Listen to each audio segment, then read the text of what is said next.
தமிழ் தலைவாஸ் டீம்ல இருந்து ஒரு ரிப்ளை வந்திருக்குங்க. தமிழ் தலைவாஸ் டீமை பத்தி அர்ஜுன் தேஷ்வால் ஆகட்டும் சரி, அப்புறம் சஞ்சு பலியான் ஆகட்டும் சரி, கடைசி மேட்ச் முடிஞ்சோடனே டீம் மேனேஜ்மெண்ட் அனலிஸ்ட் பார்த்தீங்கன்னா கிழிச்சு எரிஞ்சிருந்தாங்க. அதை நம்ம போன வீடியோவில் பார்த்துருந்துருப்போம். இந்த வீடியோவில் அதுக்கு தமிழ் தலைவாஸ் ஒரு ரிப்ளை ஒன்று கொடுத்துருக்காங்க. என்ன கொடுத்துருக்காங்கன்னு பார்த்தீங்கன்னா, கோச்சுக்கு வந்து ஃபுல் ஃப்ரீடம் கொடுத்துருக்கோம். அப்படியே ஆப்போசிட்டுங்க, கோச்சுக்கு வந்து ஃபுல் ஃப்ரீடம் கொடுத்துருக்கோம்.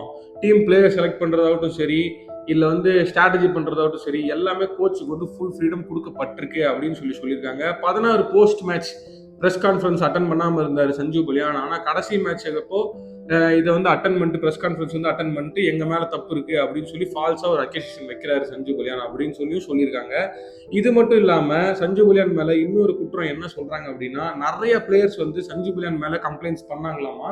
ஆனால் டீமுக்குள்ளே இருக்கணும், ப்ரைவேட்டாக இருக்கணுன்றதுக்காக சஞ்சு பலியான் கிட்ட அவங்க ப்ரைவேட்டாக கூப்பிட்டு பேசினது மட்டும் இல்லாமல் இந்த கம்ப்ளைண்ட்ஸ் எல்லாம் வந்து அவங்க மறைச்சும் இருக்காங்க அப்படின்னு சொல்லி தமிழ் தலைவாஸ் டீம் இன்னைக்கு ஒரு அனௌன்ஸ்மெண்ட்டை ரிலீஸ் பண்ணியிருக்காங்க. தமிழ் தலைவாஸ் டீமோட பதிலடியை பார்த்துட்டோம். இப்போ நம்ம என்ன கேட்டிங்கன்னா, இந்த மாதிரி பிளேயர்ஸ் வந்து மேனேஜ்மெண்ட்டை குறை சொல்கிறதும், மேனேஜ்மெண்ட் வந்து பிளேயர்ஸ் அண்ட் கோச்சை குறை சொல்கிறதும் இதெல்லாம் நல்லாவே இல்லைங்க. என்ன கேட்டால் குழந்தை புள்ளத்தனம் மாதிரி இருக்கு. இதெல்லாம் 2 பேரும் மாற்றி மாற்றி அடிச்சுக்கிறாங்க. ஒன்று இவன் சொல்கிறான், அதுக்கு பதில் இவன் சொல்கிறான் அப்படின்னு மாற்றி இருக்கு. இதெல்லாம் விட்டுட்டு என்னக்கிட்ட அடுத்த சீசன் எப்படி நல்லா விளாடணுன்றதை பற்றி ஃபோக்கஸ் பண்ணால் நல்லா இருக்கும்னு எனக்கு தோணுது. இதை பற்றி உங்களோட கருத்து என்னன்னு சொல்லி நீங்கள் கீழே கமெண்ட்ல சொல்லுங்கள். நம்ம சுனில்குமார் நண்பர், நான் இதை பற்றி அவர்கிட்ட பேசிட்டு இருக்கும்போது அவர் என்ன சொன்னாருன்றதை கீழே போடுறேன், அதையும் பாருங்க. ப்ரோ அந்த மாதிரிலாம் இருந்திருக்காது. நம்ம ஒரு இடத்துல காசு வாங்கிட்டோம், ஒரு 20 நாளுக்கு நம்ம ஒரு இடத்துல வேலை செய்கிறோம், மொத்தமாக காசு வாங்கிட்டோம், நம்மளை போட்டு கொடுமை பண்ணுறாங்க.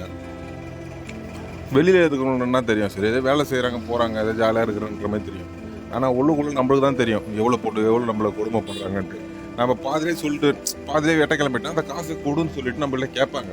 அதனால் நம்ம வந்து நான் எதுக்கு அந்த காசை கொடுக்கணும், இங்கே இருக்கிற வேலை நம்ம செஞ்சுட்டு போகின்றதுனால லாஸ்ட்டாக முடிகிற டைமில் குறை சொல்லிட்டு போயிட்டாங்க, அவ்வளோதான். Sunilkumar bro as a fan பாயா பேசினதை நம்ம கேட்டோம். இப்போ எனக்கு 100 இல்லை 1000 இல்லைங்க, லட்சக்கணக்கான நண்பர்கள் இது மாதிரி தேவைப்படுறீங்க. ஸோ நீங்கள் இந்த வீடியோ பார்த்துருக்கீங்கன்னா ஒரு ஃபாலோ மட்டும் பண்ணி நம்ம கூட நண்பன் ஆகிக்கிங்க. அடுத்த வீடியோவில் சந்திப்போம் கைஸ். Tata, by by.